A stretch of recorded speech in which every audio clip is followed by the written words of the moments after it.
lots of jokes at this conference about apparently a Leo paper of Leo's got turned into a song. I didn't know about this, but what of Leo's? Redzovsky's got turned into a song. Oh, I see.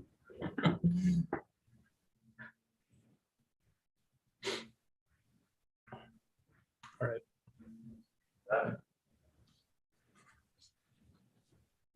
You guys are being recorded and live streamed. Oh yeah, the live stream is on. I guess that means we are good to go. Chai, oh actually Chai, do you want to pull up your share screen or your slide? Yeah.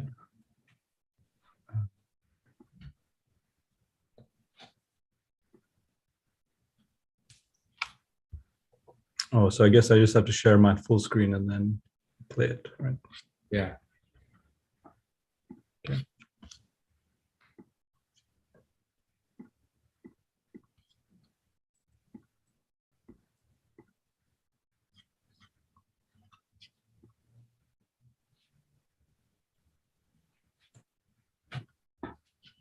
Okay, so let me introduce Chai, today's speaker.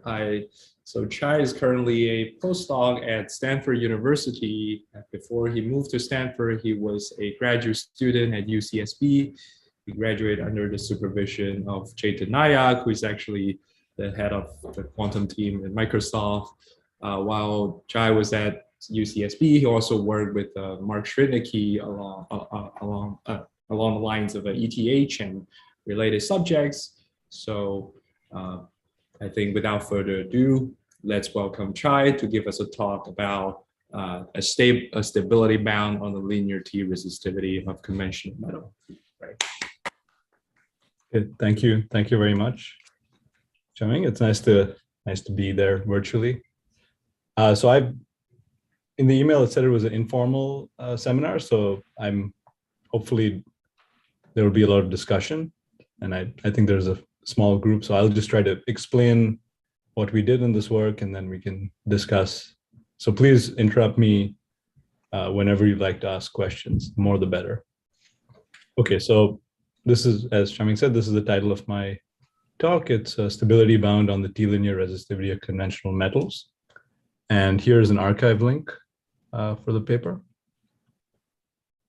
And this is work done in collaboration with Akshat Pandey, who's a student at PhD student at Stanford, Ilya Esterlis, who is a postdoc at Harvard, and Steve Kivelson, who is at Stanford.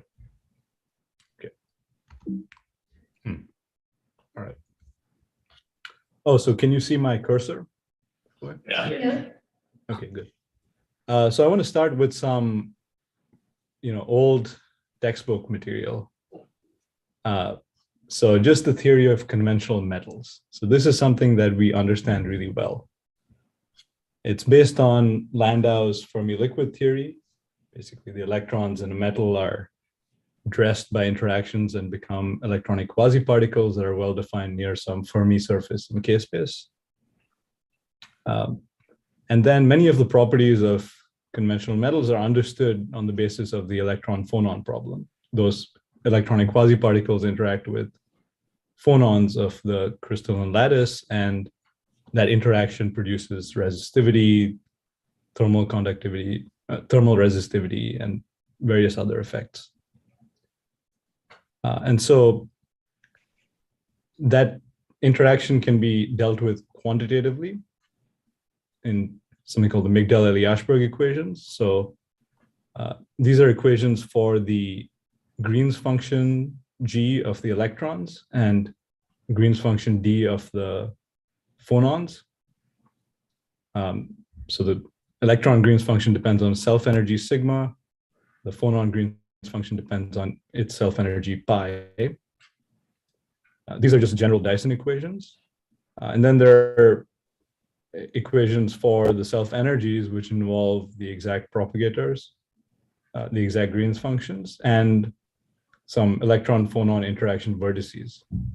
So here, I've just labeled the interaction vertex as gamma. Now, usually these equations are not exact, they're approximations.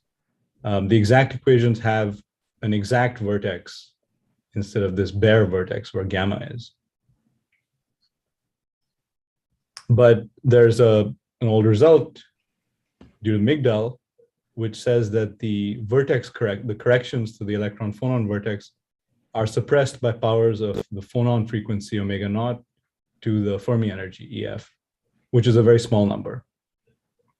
And so to the extent that this, it's called a theorem traditionally, but to the, as I'll discuss later, it's not really a theorem. But to the extent that this is true, these equations are exact.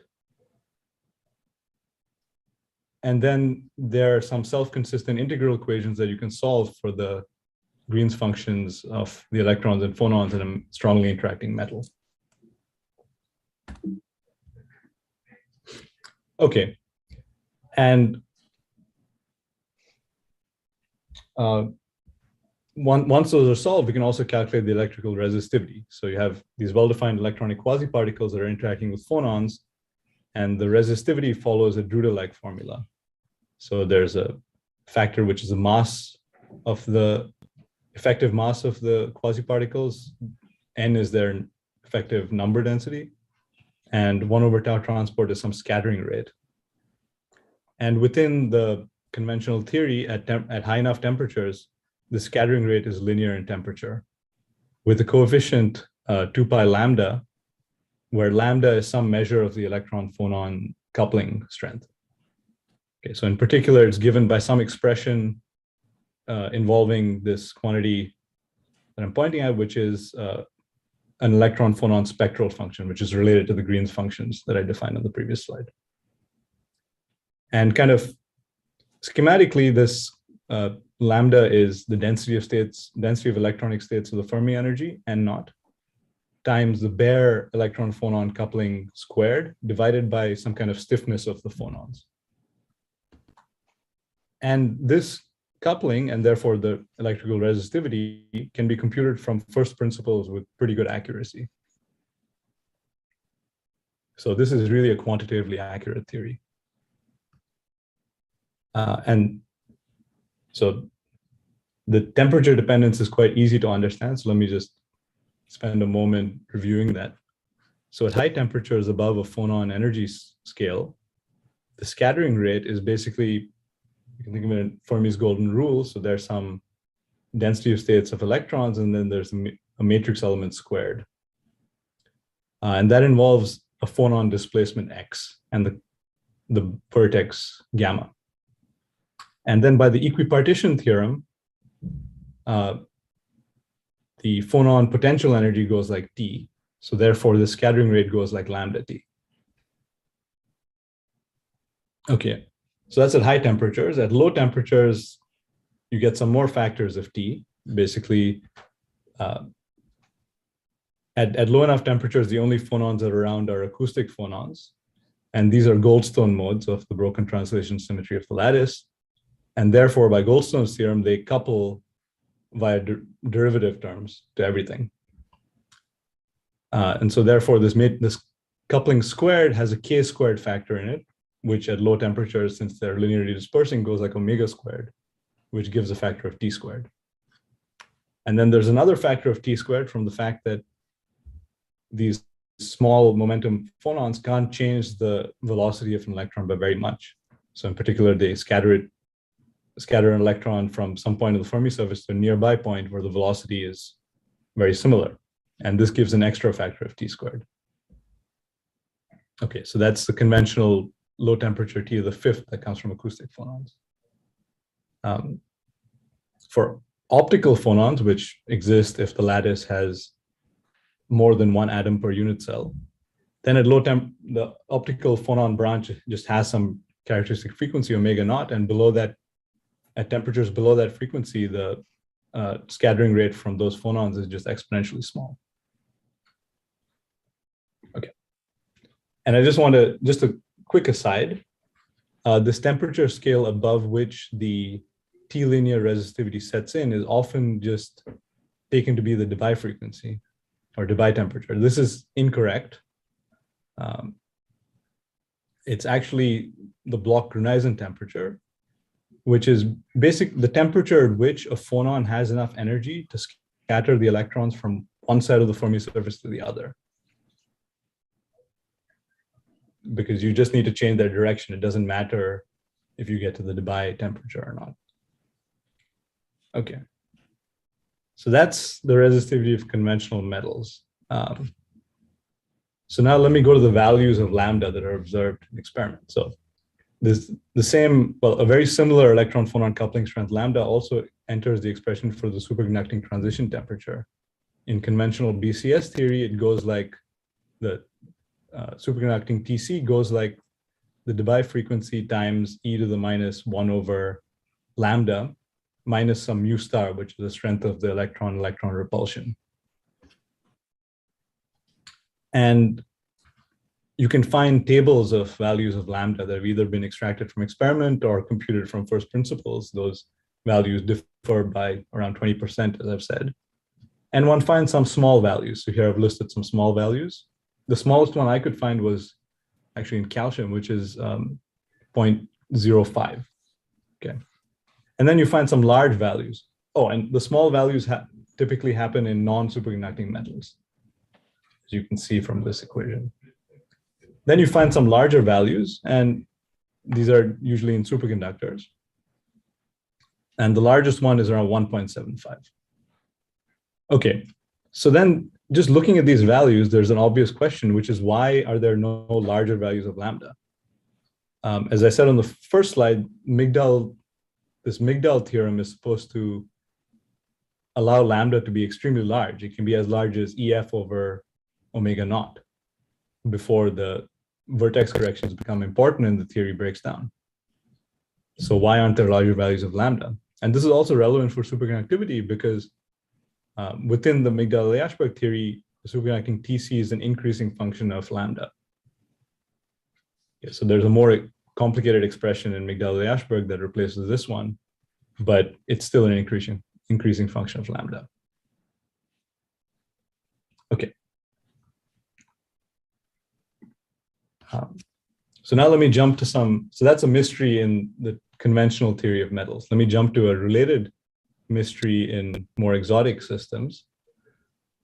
So some years ago, Bruin et al. Looked at scattering rates in a whole bunch of different materials that display T-linear resistivity over some range of temperatures. And what they did was they just fit a resistivity of the form, some constant term plus a linear term. They threw away the constant. They inferred this effective mass and carrier density from some low temperature thermodynamic measurements. And then using this ρ1 coefficient and this inferred mass and carrier density, they extracted a scattering rate, which was linear. And they noticed that the values of this coefficient alpha are very similar across a wide range of materials. And in particular, alpha much greater than 1 is not observed. And so why is this? One interesting hypothesis is that there's something called a Planckian bound that's controlling this. So this idea is that there's a fundamental quantum mechanical bound on how quickly systems can dissipate energy. So that would say that the rate of the time scale for dissipation tau is greater than some Planck time, which is h bar over kT. And this hypothesis is quite attractive for unconventional transport regimes. So in many of these materials, the T-linear resistivity, the origin of the T-linear resistivity is not known. So it's nice if you can just say there's this bound and something is pushing my resistivity up against this bound. But there are also a bunch of conventional metals on this plot. And as I've convinced you, hopefully, those are really well understood. And the scattering rate is just 2 pi lambda t. So is the existence of a Planckian bound the explanation for this lambda being, not being too large? So I'm going to now convince you that the answer to that question is no. Conventional metals are not Planckian. And here's the argument. So first, the Planckian bound can only apply to inelastic scattering or equilibration.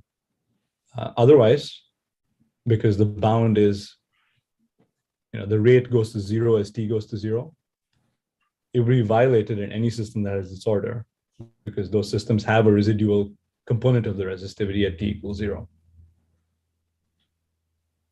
So the Planckian bound is really only a bound on equilibration rates, not on transport scattering rates.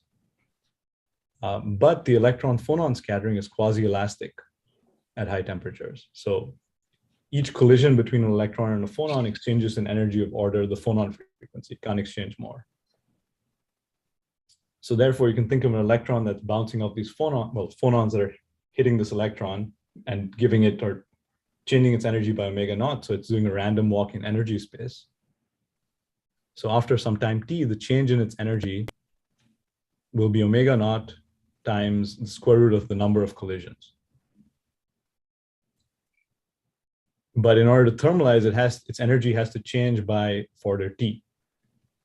So therefore, you can derive that the equilibration rate is much slower than the scattering rate at high temperatures. So even if the equilibration rate were bounded due to a Planckian bound, the transport scattering rate would not be bounded at the values that we observe. Okay, so any questions about this?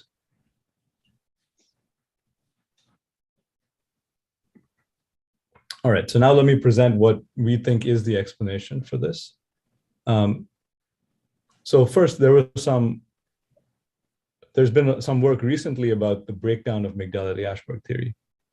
So the conclusion of this work is that the theory breaks down at lambda of order 1, even when this adiabatic ratio is in the regime where it should be valid.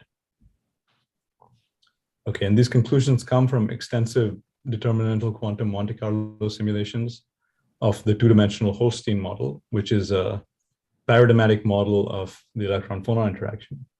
And I'm also going to be talking about the Holstein model in this talk, so let me just explain it. So it's just, you have a single band of electrons with spin that are hopping on a lattice. That's the first term. And then you have a completely flat optical band of phonons. And that's represented by independent harmonic oscillators on each side with kinetic energy p squared over 2m and potential energy 1/2 kx squared. Okay, so since it's a completely flat band, that's unitarily equivalent to having the oscillators in k space. And then there's a simple coupling with strength gamma that couples the oscillator displacement on side I to the electron density on side I. Okay, so the optical branch has frequency omega naught, which is the square root of the stiffness over the mass. And you can define this bare electron-phonon coupling strength, which is exactly what I said before. It's this gamma squared times the density of states of the electrons at the Fermi energy divided by the stiffness. So what these authors did, including some of my co-authors, is they studied this Holstein model on a two-dimensional square lattice, and they found that various quantities start to deviate strongly from their values in Migdal-Ashberg theory when the coupling constant gets to be of order 1.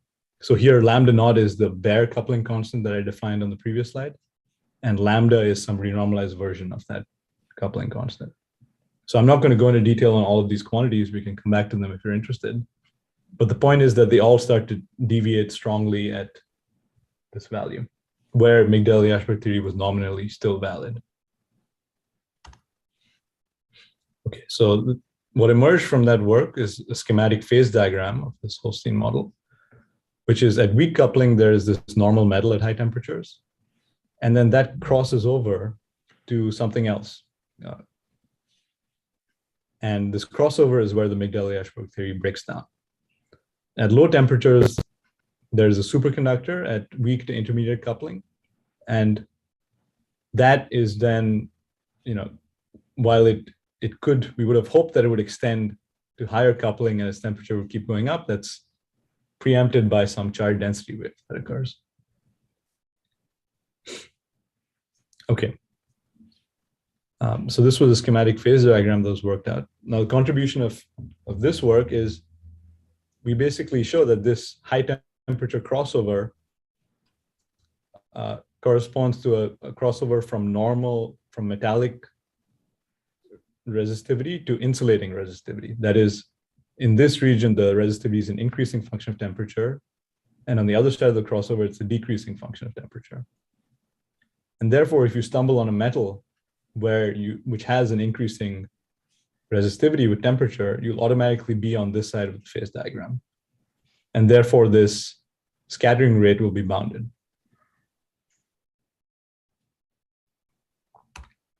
Can I ask a question about the phase diagram? Is it at half filling? Just want to make sure. This is close to half filling. It doesn't matter so much. So I'll show more. This is schematic. I'll show some precise phase diagrams in a few slides, and then we can come back to that. Okay, sounds good. Thank you. Actually, I have a question too, Chai. Yeah. I just want to understand. So the blue region, that's still a metal, correct? On the right side? Yes. No, that's an insulator. That's what we are claiming here. No, I understand the green region is an insulator. So when you say the blue region is an insulator. The blue region is also an insulator in the sense that the resistivity is a decreasing function of temperature. So I'll show this. I'll show this in the next slides. Okay, but it's compressible, correct? Yeah, I mean, it's at high temperatures. Yeah, so, okay. Your definition of metal versus insulator is only the sign of dr dt. Yes, because that if you only have access to the system at elevated temperatures, that's the only definition you can really use. Right. None of these states extend to zero temperature.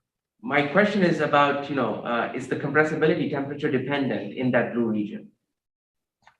So what is the scattering rate doing as opposed to the, Well, I don't think it's not really sensible to talk of a scattering rate in that region because the resistivities are very large. They're far too large to have in this region to interpret it as itinerant quasi-particles scattering off something. Well, okay, so if you don't want to talk in terms of a scattering rate, I can still define a diffusion. Yeah. So is the diffusion temperature dependent or temperature independent? It would be temperature dependent. Okay. Yeah. And do you know what it looks like? No, so, okay.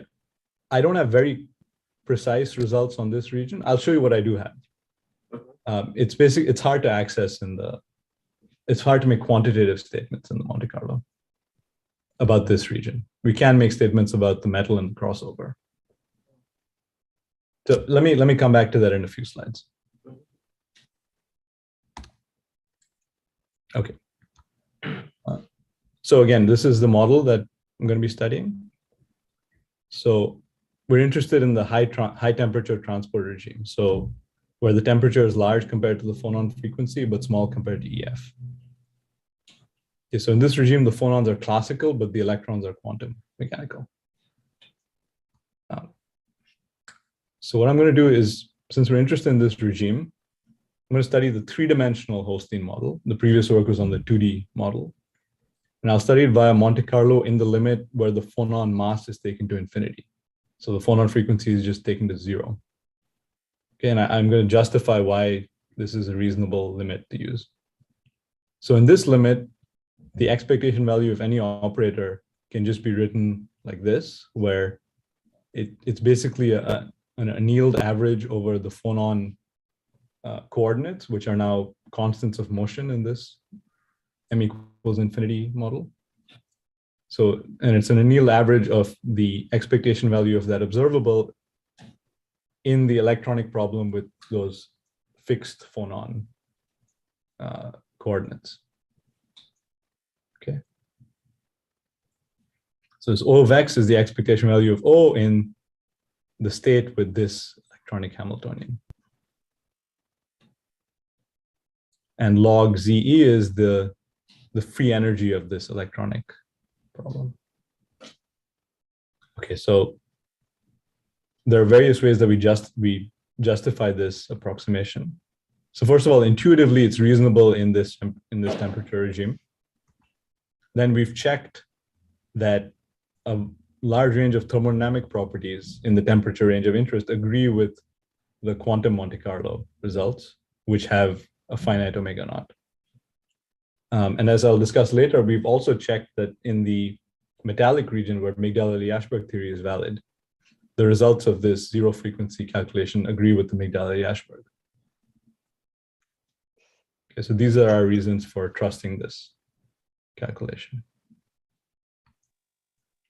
Okay, and the thing we compute is the DC resistivity, and we do that by computing the optical conductivity, sigma of omega, which is again averaged over phonon configurations in the manner I described in the previous slide. And for a given phonon configuration, it's just given by the Kubo formula. Sorry, I have a question. Yeah. Yeah, sorry, I've got a question. So from the point of view of the electrons, it's like there's a random on-site potential. Exactly. Right? And then you're averaging over it. Exactly. Isn't that system an insulator? No, so we're in 3 dimensions. There is a finite disorder strength at which you have an Anderson transition. We're below, for most of this phase diagram that I'm showing, we're below, actually for all of the phase diagram, we're below that interaction strength. Disorder strength. Wait, but I mean, your disorder is still highly correlated. It's a translation invariant system. So in a given, I think in a given realization of the phonon coordinates, yes, there's some effective disorder strength. No, but every realization is perfectly translation invariant. No. Sorry, maybe I missed that. I mean, yeah. With So the model as written HX, that's perfectly translation invariant. Right? Sorry, so this capital X is the set of all Xi's. So right, this but if I just look at H of EX, the third line, yes, that is a translation invariant Hamiltonian. No, so look at this term gamma Xi. Yeah. So the Xi's are something. Sorry. Yeah. Yeah. So it's exactly like an annealed disorder problem. Okay. So if you cranked up gamma, you would have some transition. That's right. If you made lambda large enough, or you made T large enough, you would have, in this model, you would have a transition to an Anderson insulator, more or less. And there, this approximation would not be valid. You would have to reintroduce the phonon dynamics. Because of course, states are not exactly localized at high temperature. Is there a way to see that there's a breakdown from the original Hamiltonian on the previous page? Like without considering this disorder averaging perspective. I'm not sure about that. But you can certainly see it from the fact that you would get identically 0 for the conductivity, and it shouldn't be 0 in that limit.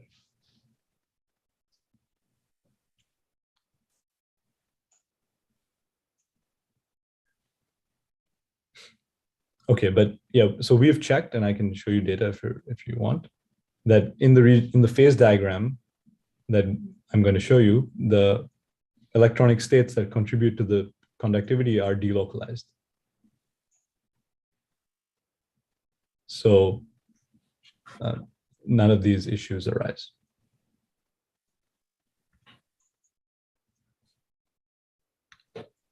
Okay, so yeah, like I was saying, this is the optical conductivity for a given phonon configuration. So it's the usual Kubo formula. J is the current operator. These nus are the eigenstates of the electronic problem.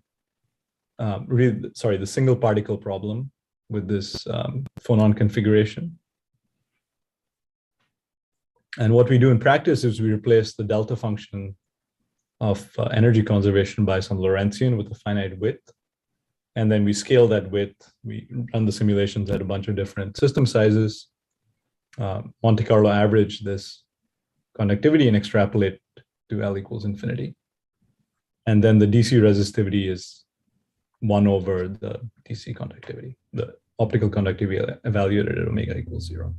Great. Can you explain why you take that particular, This width, well, that and the Lorentzian broadening, like instead of a Gaussian, for example? I don't know if that makes a huge amount of difference. There's some old papers by Thales and others where they argue that this is the correct choice for a diffusive metal.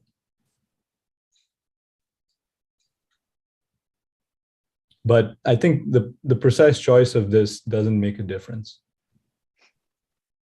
If it has a finite limit as L goes to infinity, it will approach that limit even if you use a different broadening prescription. Like I could choose a box. Yeah.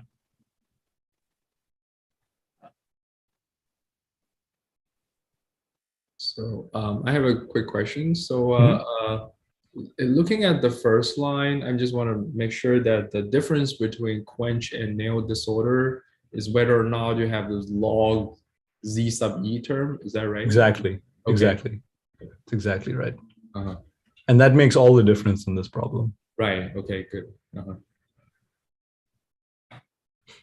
Okay, so now let me just show you what comes out of this calculation. So here is a phase diagram. Just a quick question. Yeah. For calculating the sigma of omega, do you have to do analytical continuation? No, so that's the great advantage of using these classical phonons. There's no analytical continuation. This is directly in real frequency. Okay. Thank you. Right. I'm just doing a bunch of free fermion calculations and then averaging. Thanks. Yeah. I mean, this is why this wasn't done in the previous work already. It's impossible to do this analytical continuation with any reliability in the DQMC for those system sizes. Okay, so here's the result. So this is for 3D cubic lattice with periodic boundary conditions. We've gone to system size of linear length up to 14 sites. And we've put in some next nearest neighbor hopping T prime so that there's no weak coupling charge density wave instability, working at half filling. Okay, so on the x-axis is the coupling strength, electron-phonon coupling strength, y-axis temperature in units of the hopping. You'll notice there's no superconductor. That's because omega naught is 0 in this problem. So at weak coupling and intermediate coupling, there's a metal. The color scale is the logarithmic derivative of the resistivity, which basically is the exponent. So if rho goes like t to the delta, then that delta will be on this color scale. So in the metal, it's T linear. In the insulator, you shouldn't take this exponent very seriously. It's just a decreasing function of T. Okay, and then at low temperatures, there's an actual symmetry broken charge density wave, which is checkerboard. Its wave vector is pi, pi, pi. The metal to insulator line here that's dashed line occurs at some temperature T star, which is where a pseudo gap forms in the electronic density of states. And this is a crossover, not a phase transition. There's no symmetry breaking.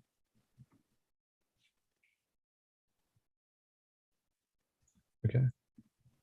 So then let me show you these are some line cuts of the actual resistivity versus temperature in this shaded region of the phase diagram.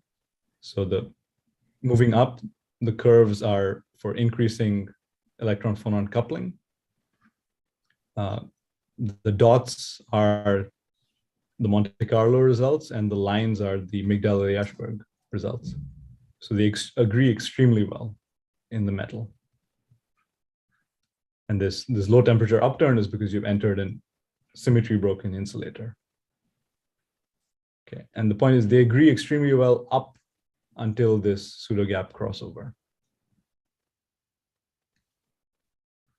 So now let me show you what happens as you go across this crossover, this T star line. So this P of V is basically the phonon distribution function. So you just look at the distribution of phonon displacements on a site multiplied by the coupling and just average that, just look at the distribution function on any given site. So in the metallic region, it's just a Gaussian centered at 0. As you cross this line, it starts to develop a bimodal form. And then deep in this insulator, it's very bimodal. Okay, so just look at the blue for now. We'll come back to the other curves. And concurrently, the electronic density of states as a function of energy starts out as what it is for this band structure. Then at this T star line, it develops a pseudo gap exactly at the Fermi energy. And then as you move into the insulator, that pseudo gap deepens. And that formation of the pseudo gap is why it becomes an insulator. Okay, so the essential point is the pseudo gap forms at the Fermi energy.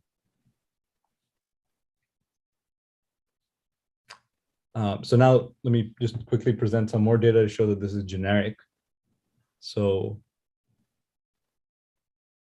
here you can also put in a phonon anharmonicity, a quartic term, and turn up its strength. And it shifts the crossover a little bit in terms of the bare coupling, but actually not in terms of the renormalized coupling. And you can understand that because actually all of these anharmonicities are generated anyway by the electron coupling. You can also tune down the density from half filling, so that's what we've done here. The low temperature charge density wave goes away. It's replaced by some kind of phase separation region that we don't really understand, or at least I don't. But the crossover to the insulator still remains, and it still occurs at lambda of order 1, even if you go to fairly low densities. Chai, just a quick question. In terms of the phase separation, is that where the thermodynamic compressibility would, or chi inverse would go to 0? Is that how you define that, or? Yeah, basically, dn by d mu is discontinuous. Yeah. Mm-hmm.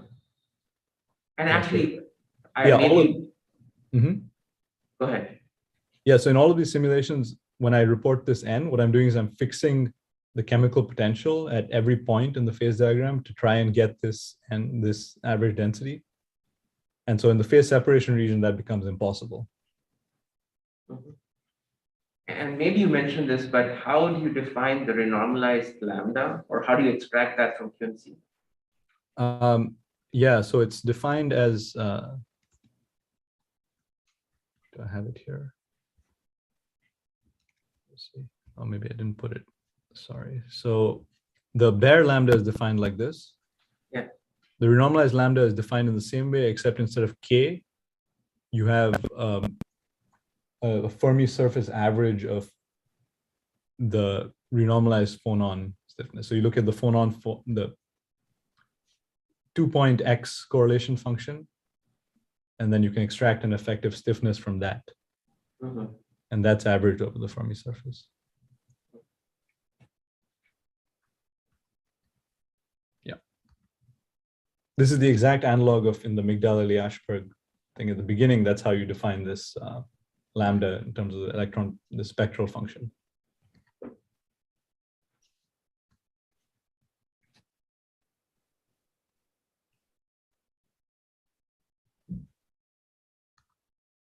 Okay. So, this, it's generic. So that leads us to this stability bound conjecture, which is, so the transport scattering rate in the metallic region is T linear with this coefficient. And then there's a generic metal to insulator crossover at some critical lambda of order 1. So therefore, the T linear scattering rate is bounded in the metal.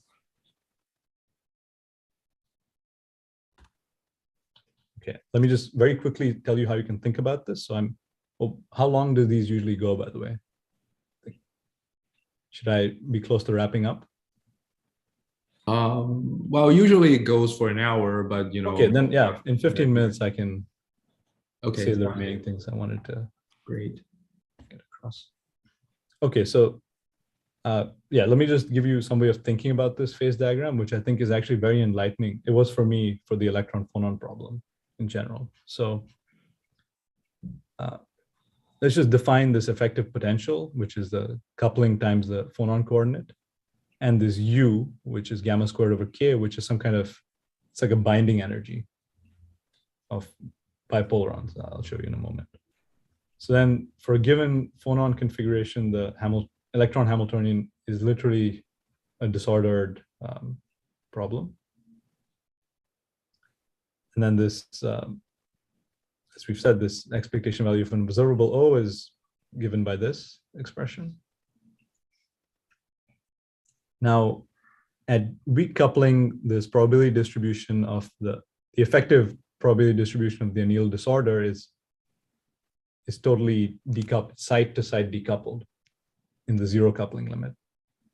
And then at weak coupling, what you can do is expand this free energy of the electrons in powers of these phonon displacements. So that'll involve some density correlation functions of the free fermion system.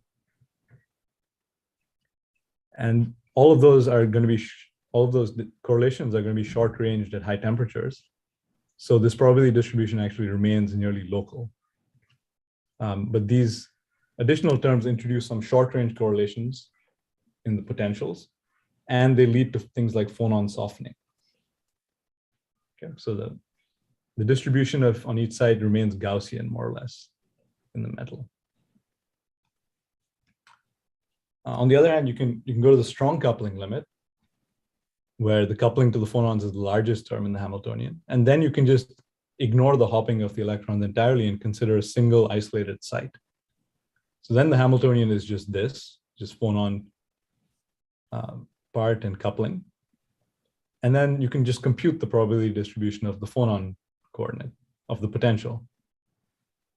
And what you get is a sum of three Gaussians weighted by this Y is a fugacity, which tells you kind of the probability of getting 0, 1, or 2 electrons on the site. And then depending on how many electrons you have on the site, the Gaussian for the phonon coordinate is displaced appropriately. And then there's having one electron is disfavored. There's this factor of e to the minus u over 2t, and that captures the tendency of these electrons to want to bind into pairs, into bipolarons. And so in the strong coupling limit, the full probability distribution is exactly factorized. But it turns out that this approximation of assuming it's factorized and then calculating little p of v from a single site actually works quite well qualitatively throughout the whole phase diagram, except in the charge density wave, where of course there are very strong site-to-site correlations. So the essential feature of this p of v is that unlike in the weak coupling limit, it's bimodal. So you have one Gaussian at minus capital U and one Gaussian at plus capital U. Okay, so now with this probability distribution of disorder, you can reintroduce hopping and ask what happens. Right, so let's consider a limit where instead of these Gaussians, I actually just have a sharp bimodal distribution. I just have disorder plus U on some sites and minus U on some sites. Okay, that's a binary alloy problem. So because I get a minus U when I have 2 electrons, when I have a bipolaron, I should put a minus U on exactly n over 2 sites, where n is the number of electrons in the system, and then plus U on remaining sites, but those will be located randomly. Okay, and then you can solve for the electronic spectrum of that problem. And when 2U is greater than the bare bandwidth, there's the theorem, the spectral localization theorem, which implies that there's a hard gap separating 2 bands. And because I have minus U on exactly n over 2 sites, the lower band is completely filled. So that's a filled bipolaron band. And then thermal broadening turns this hard gap into a pseudo gap and smears out these probability distributions of phonon potentials and so on. But the chemical potential is pinned in the pseudo gap for this reason. So you have an insulator for temperatures, for accessible temperatures.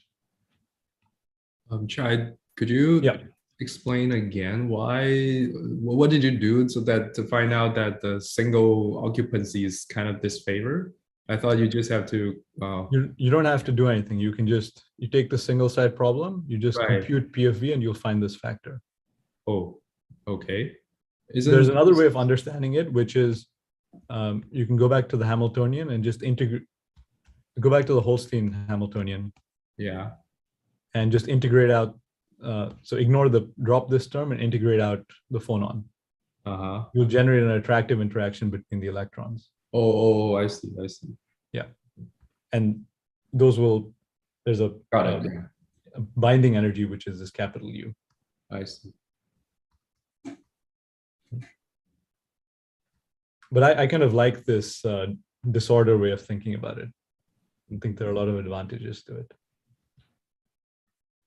Okay, so then the physics of this crossover can be understood in the single side approximation. What happens is the phonon distribution becomes bimodal at the crossover, and that causes a band splitting, and therefore a pseudo gap at the Fermi level.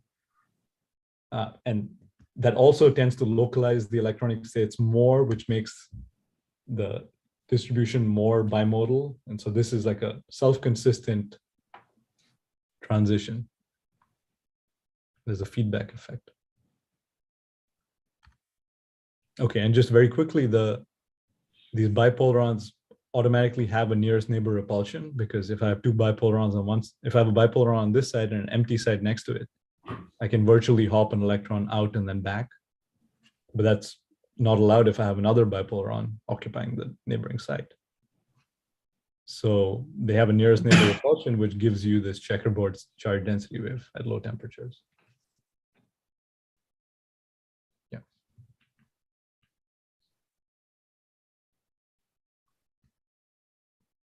Okay, so just to reiterate this, now we understand this crossover. It's driven by local polaronic physics. And I think it's conceptually unrelated to the actual symmetry breaking transition at low temperatures.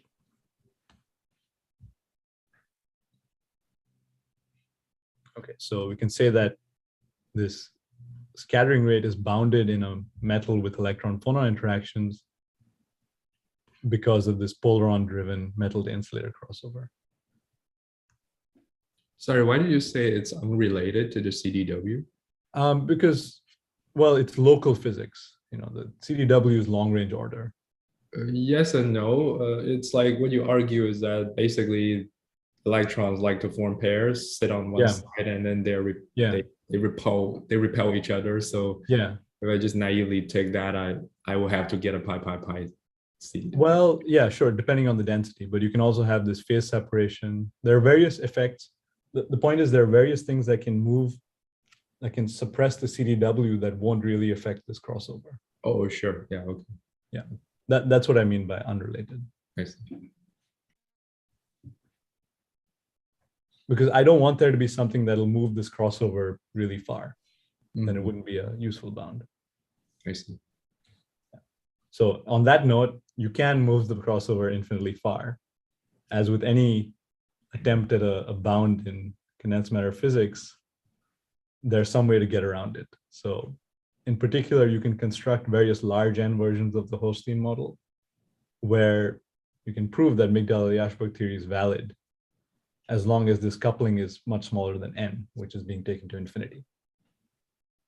So one example of this model is where you have N squared phonons coupled to N fermion flavors via all possible bilinears. And there are lots of other more recent works using SYK-like couplings. So in such a limit, the maximum scattering rate is at least 2 pi N. Okay, but this loophole is theoretically important to keep in mind, but it requires having many phonon modes. So the phonon modes need to be coupled through non-commuting fermion bilinears. Otherwise, you can just, there's basically one effective one that the electrons couple to. If I have 5 phonon modes coupling to the same density, it's just the sum of their coordinates that the electrons are coupled to. And they also need to be coupled approximately equally strongly to the electrons. That's usually in these large N versions, there is either an ON symmetry or some statistical version of that symmetry that says that these have to be coupled equally strongly. So I think this situation is rather unlikely in most materials. Generally, you have one or two phonon modes that are coupled strongly, and even if you have many others, they're not docking to the conduction electrons. Okay, so that's basically what I have to say. That's kind of crisp based on what we've done. I just want to take 2 more slides to make some more speculative statements. Okay, so you can take these ideas and just run with them. So first of all, we've done calculations on this Holstein model. The real metals are much more complicated, but there's some sense in which this this idea might be applicable anyway. So first of all, if you have electrons scattering off any collective soft boson mode, such as phonons or more exotic things, there's some limit in which you can apply a similar model, and so the same consideration should apply. Okay, more broadly, there may be some sense in which if you have strong interactions between itinerant quasi-particles, the interactions do 2 things. They tend to reduce the itineracy of the particles, and they tend to cause a reorganizations into new kinds of quasi-particles. So in some nice theories, you have a duality transformation that shows you exactly this reorganization. And just by thinking about these 2 effects, it's possible that there can be stability bounds of the same kind that I've described here on the transport scattering rate in all clean metallic systems. I think this is an interesting question to be explored.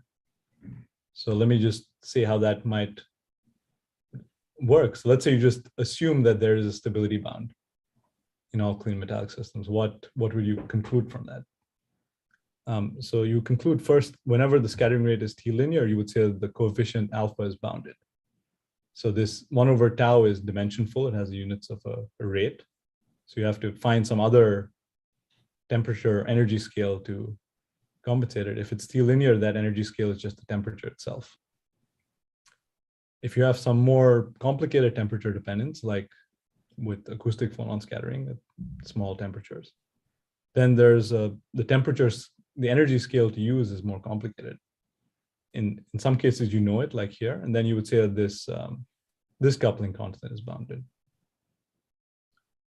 But in general, what you can do is just use dimensional analysis. So let's say I define some effective coupling, which is 1 over some energy scale times the transport lifetime. Okay, and typical energy scale should be less than the Fermi energy. That's kind of the highest energy scale in the problem. So if I replace this omega by EF, I'm just going to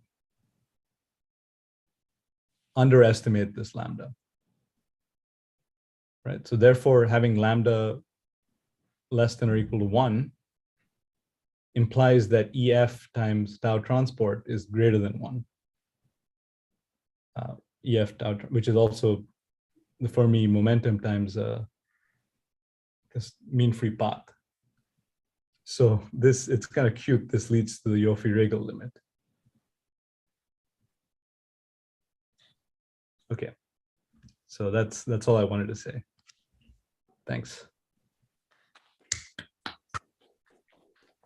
So thank you, Chai, for the wonderful talk. I guess time for questions. Questions online or live audience? Question? Yeah. So yeah, just want to clarify. So in your numerics, you consider a 3D system or 2D system? 3D. So what happens if you consider a 2D system? You can also, so in the paper, we also show results for 2D. It's a little, the 2D results are a little more subtle because we're dealing with conductivities. And as was pointed out, there's an issue of localization. Yeah. So if you have a 2D system, we know that for a typical phonon configuration in the thermodynamic limit, the resistivity should be infinite. And so what is being computed is really a finite size effect. Now you can say that the broadening prescription actually you can pick a broadening prescription that reflects the finite frequency of the phonons. So this is common in like weak localization literature. There's a phase breaking rate, which is what destroys the localization corrections. And the broadening prescription for the conductivity is analogous to that. So that's how we rationalize the results in 2 dimensions. But I think the 3D ones are much firmer footing theoretically. Actually, to follow up on this question, so you use the language of localization physics, but that really is a situation about quench disorder, right? So it's hard for me to at the moment judge how much difference there is between the neo disorder and.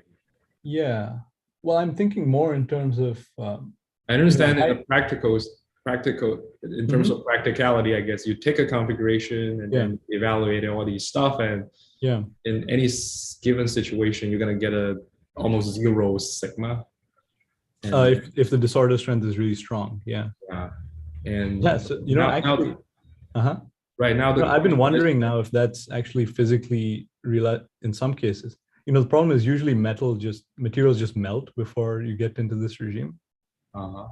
But if you were to look at a liquid, a really strongly coupled liquid at very high temperatures, maybe you see a crossover from metallic to insulating, like variable range hopping like conductivity. Because, you know, if you freeze the ions, the electrons would actually localize on them. It's only the motion that allows them to hop.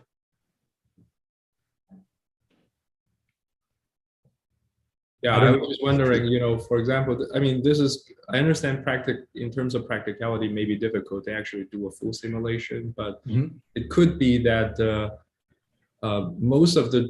if you do Monte Carlo sampling, it's hard for you to stumble upon anything that looks metallic just because of disordered physics, but it could be that those configurations happen to have a really large contribution from the free energy because it's a neo not quench disorder. And I mean, that's a challenge in numerics, but I don't know what argument can rule that out. Well, so what we've actually done is computed the energy resolved inverse participation ratio in the Monte Carlo. And also computed like the contribution to the DC conductivity from states at different energies. And then you can see that the dominant contribution is coming from states that are delocalized. Oh, that is even true in 2D? Sorry. In 3D. In 3D. Sure. Yeah, I'm just saying that in 2D, that it's more tricky because, you know, this. In 2D, it's more tricky. I agree. Yeah. I mean, in 2D, I could push this to much larger systems and explore this carefully, but I haven't done it. So just so that I understand, I mean, I'm trying to square away the 2 things that you said. The broadening prescription doesn't matter in 3D, but in 2D it matters for some. Yes. But I mean, again, just from staring at the model or some general arguments, is that clear? Like why that broadening prescription is, it doesn't matter in 3D, apart from using some localization argument. Well, it's because you have the conductivity has a finite limit in 3D. Whereas it's going to 0 in 2D. But like, okay, so when you do your finite size scaling, do you actually see it approach 0 in 2D? We're not getting to large enough system sizes to see that. But then how do you know that the system sizes you're using are large enough in 3D? Because you can see the IPR, I mean, you can see the effective participation length increasing linearly.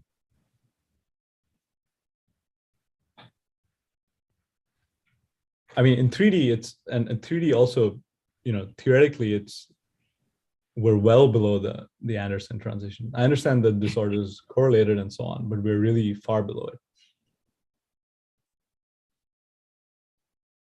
And in addition, the extrapolated conductivities agree with the Migdal-Eddy-Ashberg results, which are in the thermodynamic limit in the metal.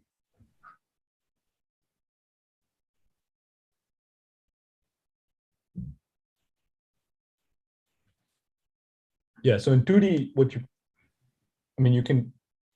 you can push it far enough. The statistics aren't great, but you can push the system size to the point where you see the resistivity start to go down again. But that requires on the order of L equals 40 or so on.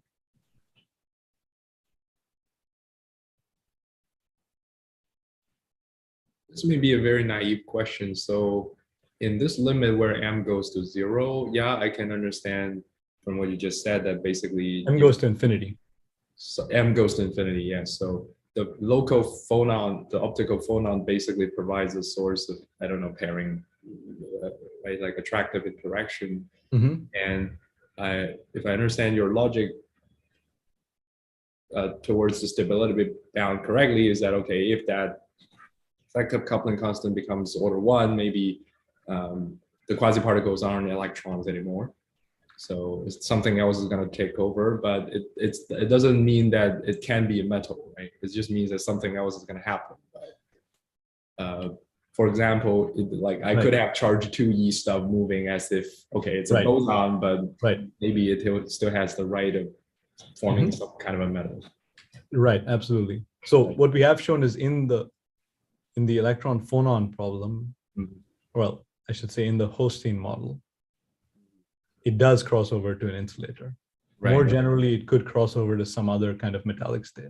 I see. But in the new metallic state, you would have used some of your interactions to rearrange the quasi-particles. Right. And so the new quasi-particles would not have such a large scattering rate. So it would still be below the bound. Right, I see. Yeah, but this is essentially non-Planckian because, as I tried to emphasize, the scattering is quasi-elastic in these temperatures. And in this model, it's exactly elastic. But you still get T-linear resistivity and so on. So yeah, T-linear resistivity by itself doesn't mean that you're losing quasi-particles. Right, I see. Okay, any more questions? If not, let's thank Chai again for the wonderful talk. And yep, Thanks. End of the seminar. Yeah, really nice to see you, Chai. And, Yeah, you too. Yeah. So what program are you attending? Well, actually, maybe Dine can help us stop the live. Oh yeah. Live stream. Just curious, what program are you attending? It's